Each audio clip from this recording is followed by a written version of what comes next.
Voilà, très chers abonnés, Mbote Nabino surtout baladi à la chaîne Nabiso Kamingi, actualité 26 TV sur YouTube et puis sur TikTok, actualité Kin Plus.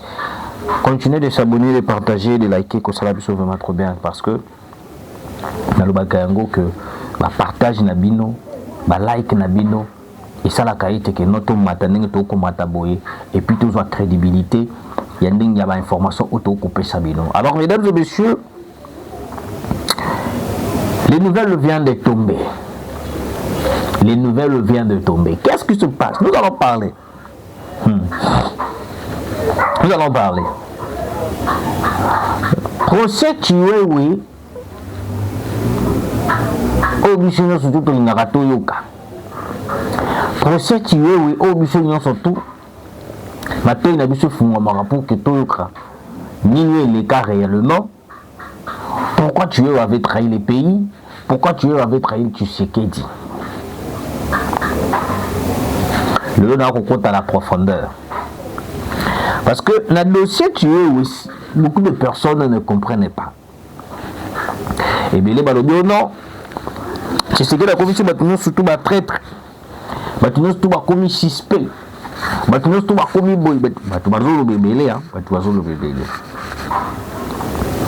Étant donné que je suis journaliste d'investigation, je ne peux pas laisser cette information et les caca kaboye. Faut na yape na betape babiloko, na bimisape certaines vérités. Oui, faut na bimisa certaines vérités pour que aussi la population congolaise base au courant de ce qui se passe en République démocratique du Congo. Je le dis, il faut que tout le monde soit au courant de ce qui se passe en République démocratique du Congo. Et surtout que Makamboya Chiwewe, le général, ex-chef d'état-major, Christian Chiwewe. Moi, quand Chiwewe était nommé, j'étais heureux. Bon, et c'est mon engagement qui trompé. Et c'est mon engagement qui réel.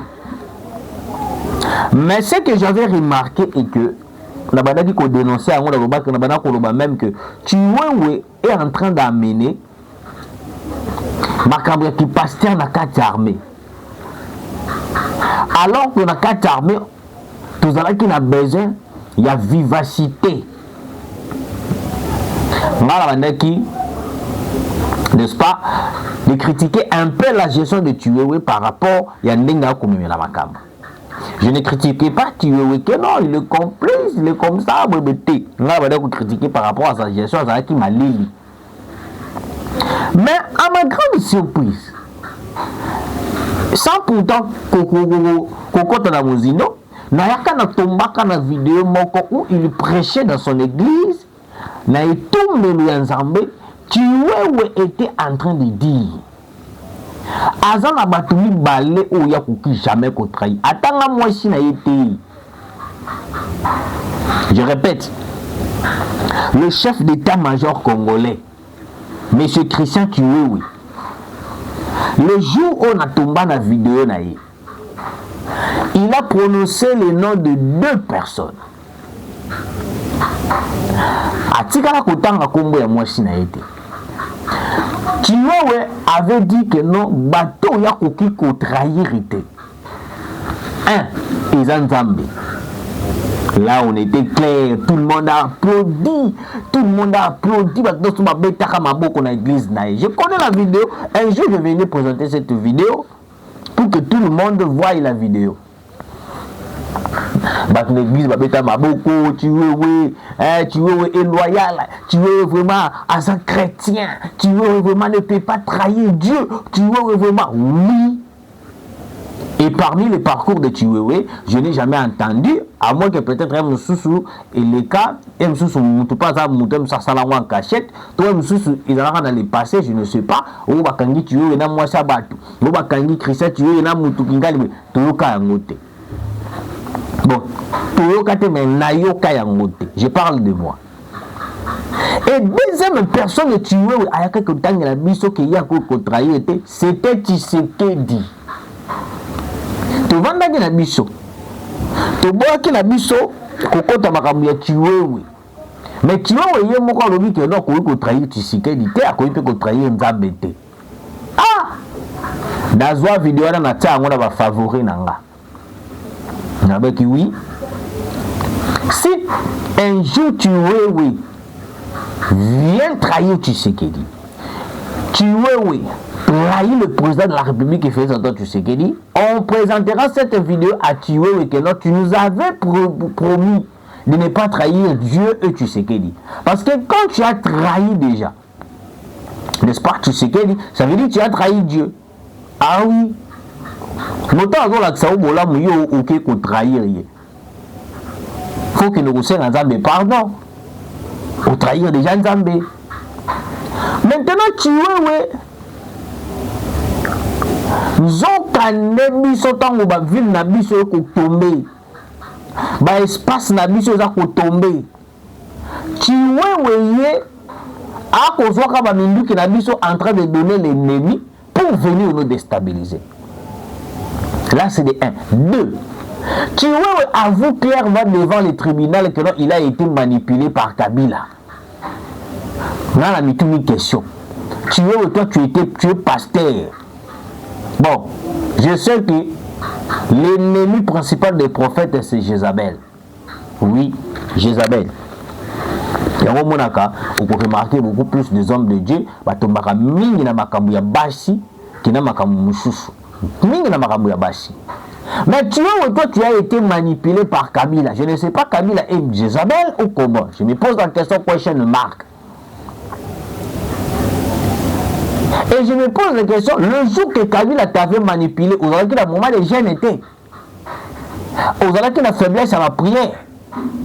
Parce que comment est-ce que toi, tu es un esprit direct connecté avec le divin? Tu te permets de dire devant tout le monde que non, tu as été manipulé par une personne. Oh, c'est que vous avez occupé ma tu veux, on ne comprend plus. Tu veux, soit qui t'y vanda. Tu veux, soit qui t'y vanda. Tu veux, tu es en train de nous mentir. Tu veux, tu ne dis pas la vérité. Le général, tu veux, toi, tu ne dis pas la vérité. Et puis, tu veux au lit au banako memabiso ba gauche droite. Avant encore dans le dossier à procès à l'élo. Bon Canada on a mistamno ba vérité. Tu n'a jamais été manipulé par Kabila. Faux. Tu n'a jamais été manipulé par Kabila. Tant au coup d'état à Christian Malanga est raté. N'est-ce pas? Parce que coup d'état à Christian Malanga et là qui piste moko important. Oh wapi, ce qui est simbi, Kabila va revenir au pouvoir. Nalobi boy, piste wana, coup d'état Christian Malanga. Ce qui kaki pete ki ok, mais lelo tu sais que dinamabile. Et puis, Christian Malanga n'allait pas prendre le pouvoir. Là, ce sont des stratégies, vous devez comprendre. Ce sont des stratégies montées pure et simple par Rwandais, Français, na Kabila, est-ce que na procès à Basayan wana nyonso to wana o banga ba boma Tshisekedi boyoka bomona yango et bana ko le kabiso ka inaperçu kaka bo parce que il y avait des noms de grands chefs d'état du monde oh ils ont qui cité na kati wana Christian Malanga atambolaka na Angola, atambolaka na Rwanda, Burundi et Burundi était Ouganda plutôt, excusez-moi. Atambolaka na ba pays belé avant de venir kosala kunaye na RDC.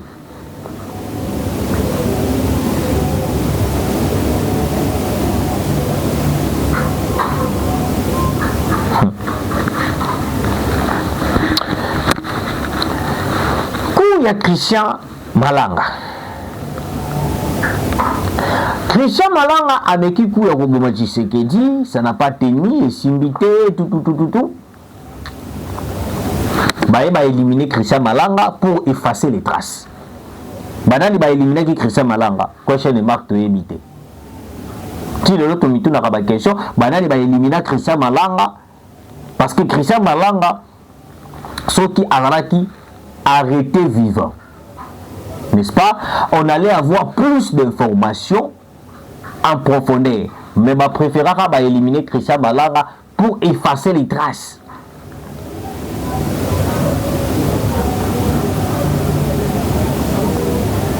Quand on va éliminer Christian Malanga, na Rwanda kuna makambo baby, copie foiré. Il a fallu maintenant une deuxième personne qui va réussir les coups. Mais cette dernière, une fois à l'approche de Tshisekedi, pour que Baïbanako déstabiliser Tshisekedi très bien, Baïbanako bomba Tshisekedi très bien, Baïbanako bande la makambo et salamara pas musée. Excusez. Makambo et salamara pas musée, même dans le bureau à Tshisekedi va abattre les présidents de la République. Et dans Kati Yakouana, Christian Chiwewe faisait partie. Parce qu'on n'a pas corrompu Christian Chiwewe dans le moment où il est. Mais Christian Chiwewe, déjà, ça l'a qu'il a Kati Yakou depuis longtemps. Parce que il a avoué clairement que non, il était manipulé par Kabila. Ça veut dire que non, depuis qu'il a déjà Kabila manipulé Kabila, il a piste moko direct pour le kota. Beaucoup maïsé bicho. C'est pourquoi moi je dis toujours que monsieur le président, place autonomie que les militaires sont complices, c'est mieux de mettre des civils. Place autonomie que les civils sont complices, les militaires sont tout ça la vice versa. Tout ça la vice versa. Pour ne pas tomber dans le même bêtise au roi Christian, tu vois, il y a ça à biso. Parce que surtout qu'on réfléchit, nous allons tomber dans une situation de perdre Mokotsamboka. Ah oui, parce que la minute, même la jeunesse congolaise, à travers la ministre de la jeunesse, n'est-ce pas? Grâce à Emi Koutino, la jeunesse a dit oui au changement de la constitution. Ce n'est pas vous qui nous a demandé de dire oui, mais nous-mêmes, la jeunesse, étant donné que je suis jeune aussi, on a dit oui au changement de la constitution. Pourquoi? Parce que cette constitution de Belgérant, ils ont mérité, ils ont changé, pas réviser, mais changer directement. La constitution, c'est mal. Maintenant, tu vois, oui, coup est raté. Et petit libanda, et petit poteau. Bakangi tuwe oui. Au début d'abord tuwe oui abane ko wangana. Mais bande tuwe abane ko natana ko ba ko wangana. Tuwe wane ko boya. Tuwe disait que non c'est faux, je n'ai pas fait ça. Vous voyez. Mais na lio makambe ko kendele. Makambe ko kendele. Tuwe avani akomi ko maintenant ko bimisa ba vérité. Comme il ça maintenant, vérité. Et aujourd'hui, tous à place ou tous à l'élo. Moi, je pense que dans les pays locaux, la Kremlin, Russie, ce sont des pays où ceux qui déjà, très très bon place il faut pendre. Mais moi, je ne comprends pas. Même les militaires qui sont censés de respecter les lois, les militaires qui sont censés de signer la loi parce que beaucoup ba élu loi bakasi mais au moment na batie bango na boloko le loto lobi ko ka bango ba laver bango bazongi lisusu pembe na mokonza mboka. Je me pose des questions.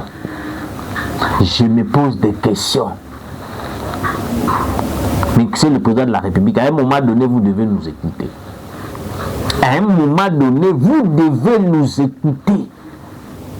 Parce que si tu ne nous écoutes pas à travers nos analyses, vous risquez aussi de perdre certaines choses, soit de perdre quelque chose qui est important. Parce que le Congo a besoin de vous. Hein. Nous, la jeunesse, on a besoin de vous. Je vous l'ai dit clairement, monsieur le président, nous, la jeunesse, on a besoin de vous. Mais essayez aussi de nous comprendre. Faut même l'équilibre na dossier à Chiwewe. Bon, cas, bon, faut la bataille. Émission ezaka pour la Chiwewe. Et puis tous les généraux, dans mon écoute dit moi David après c'est ba jeep et pas ya nani dans les prochains jours, je voulais dire retenez cette émission. Il y aura un changement il y a chef d'état-major congolais.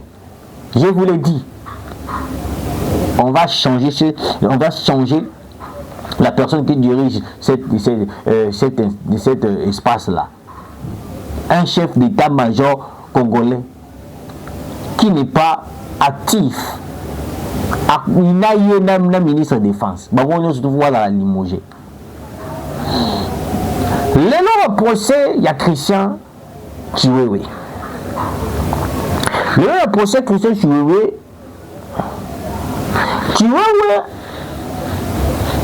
n'a pas avocat naïe.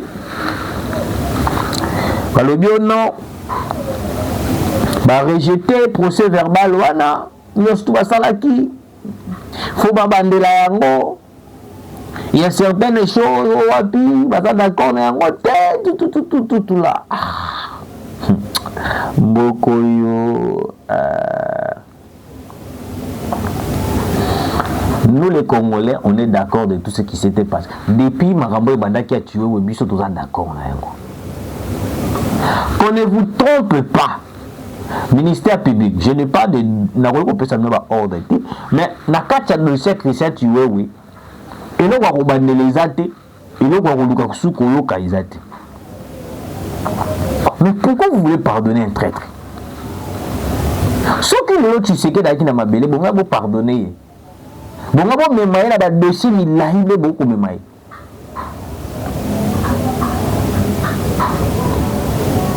Je ne pense pas.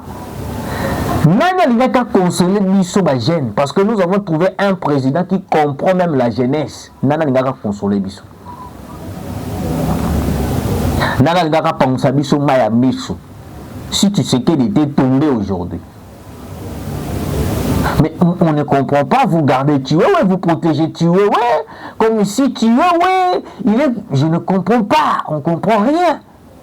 Et puis la proposition de ces avocats a été prise en compte. Et vous voulez aussi faire ce que ces avocats sont en train de dire. Mais écoutez, mesdames et messieurs, nous devons beaucoup défendre Chiwewe.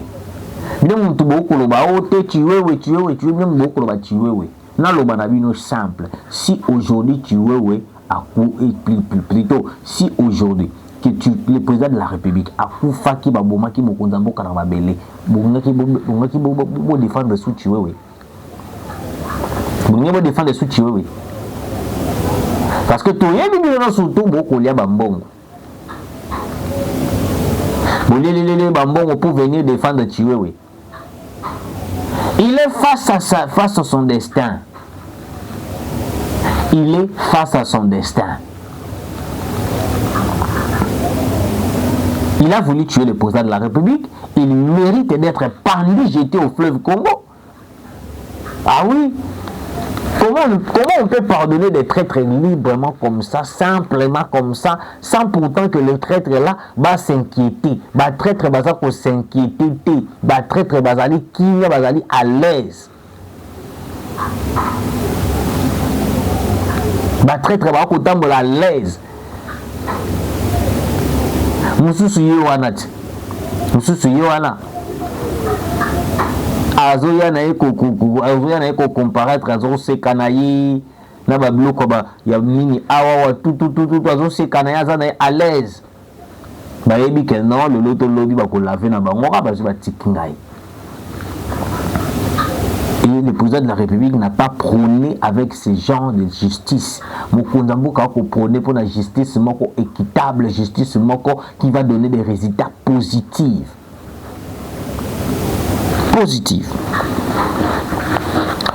Alors, je vais terminer par ici.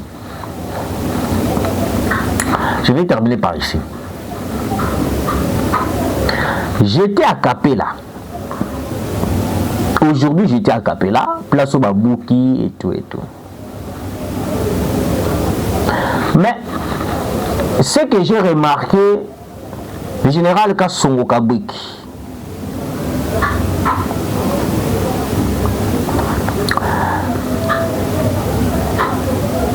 vous faites un travail de titan, je l'ai toujours dit. Mais c'est comme ici, il y a certaines personnes o ba ko géraka ba espace moko oyo ko tika bango pour que ba yebena ko sala musala mais ba ko sala musala yango bien te. J'ai été choqué quand j'étais à Capella aujourd'hui en voyant dans mes propres yeux la vidéo, je vais vous mettre à la fin, dans mes propres yeux la police congolaise en train de tirer des balles réelles. Quand je parle de balles réelles, des balles réelles à Capella. Pourquoi? Bato mususu ba mesa na bango wana malgré da babukaki mususu ba misika ba mesa ba vai na bango pembe na bango ba komela ba lolo ba bango tellement moins troupe mais à la population zoloba. La police a tiré des balles réelles aujourd'hui. Je vais vous mettre la vidéo. Je vais vous mettre la vidéo.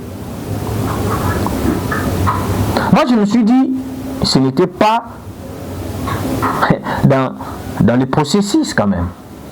Tirer des balles pour tirer des balles réelles. Ma balle perdue en attendant que nous coupions la banane, tu vas au koufa. Je me pose des questions. Moi, général Kassomo Kabwiki, essayez un peu d'éradiquer les policiers qui accompagnent les policiers qui ont un service à démolir. Dans le but SNCT, dans le but service national, ex-Kuluna T. Mais dans le but bateau, dans le service à démolir Wana. Agent na ba kolata ba gilet le roi yanga ya rouge. Les policiers et comme la guerre n'a capé la massacre likolo population au Kokima. Je me suis posé des questions. L'ordre a été donné par qui? L'ordre a été donné par qui?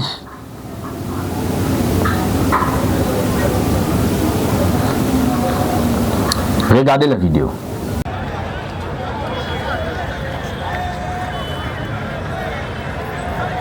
Na Capella watu bazokima bambango ya kosakana te.